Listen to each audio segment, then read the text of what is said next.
I'm going to give you the exact weight loss and fat loss formula for success. You're going to need a couple things. The first thing you're going to need to do is download MyFitnessPal onto your phone. When you get in there, you want to enter your current weight, what your goal weight is. You're going to want to enter your height, age, and how active you are throughout the day.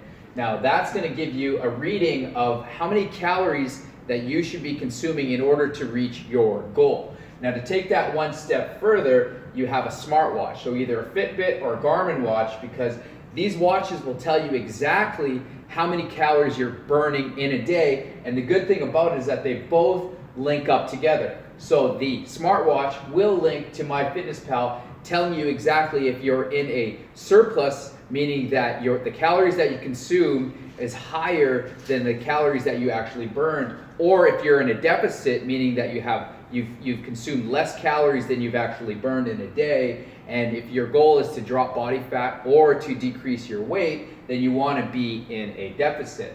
Now, MyFitnessPal is a great tool for you to be able to use to enter the foods that you're eating, so that you're tracking how many calories that you're consuming and also what are the macros. Now, if you're already on a meal plan, like we provide you with the meal plans, then a lot of that stuff is done for you already. But for you, that if you're trying to do it on your own, you're going to want to start to track your macros, and you're going to want to adjust them. Now, the way that you adjust them, the first adjustment that you're going to make is you're going to go 1 gram of protein for roughly 1 gram of body weight. Now, that's kind of what research has shown to be the acceptable amount of protein that one can consume. So if you're 160 pounds, then you would consume roughly 160 grams of protein.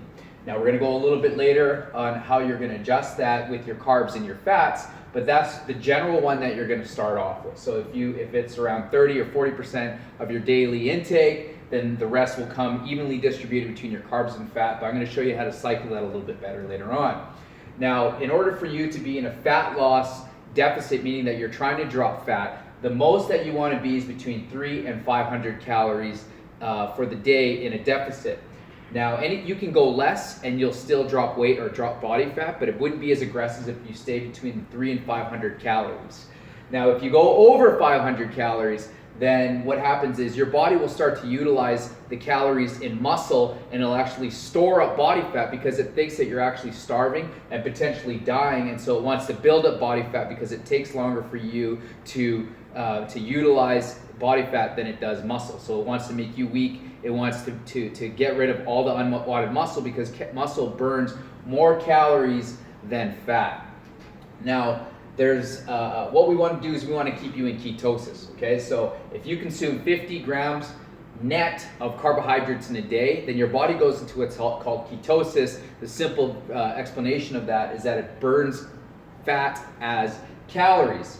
So when you have your Garmin watch, it'll tell you exactly how many calories you've burnt at a higher activity level. So it's not counting the calories of you sleeping or walking. It's only when your heart rate gets elevated above, I believe it's about 125 beats per minute, because that's when your body actually starts to utilize carbs as fuel.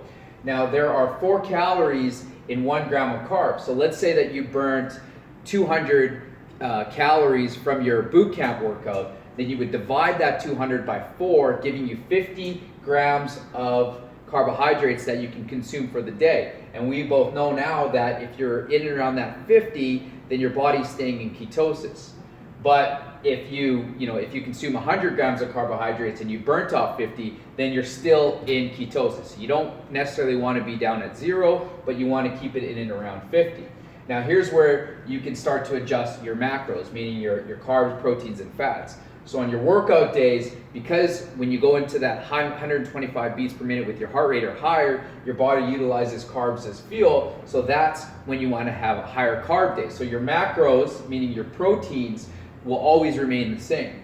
But this is where you can adjust your carbohydrate intake based around what you worked out. And then, so if you did that for 7 days straight and you generally eat the same foods, you're not switching up your meal plans all the time. We give you a new meal plan every week just to keep it fresh and keep it light, but we give you everything, the instructions, everything that you need to do in order to make that a success. But for the general population out there, you're going to generally eat the same foods, and then you're going to do the same kind of workout every single week. So then after you do this for 1 week, you'll know that when to go higher carbs based around the workouts that you're doing and lower fats versus on your non-workout days or maybe your less intense workouts, that's when you want to go lower carbs and increase fats. But when you increase your fats, you want to make sure that you're consuming good fats such as avocados or nuts. But either way, you always want to remain in that deficit of 300 to 500 calories for you to continue to drop body fat and to drop weight if that is your goal. Now that's it. We'll see you at boot camp.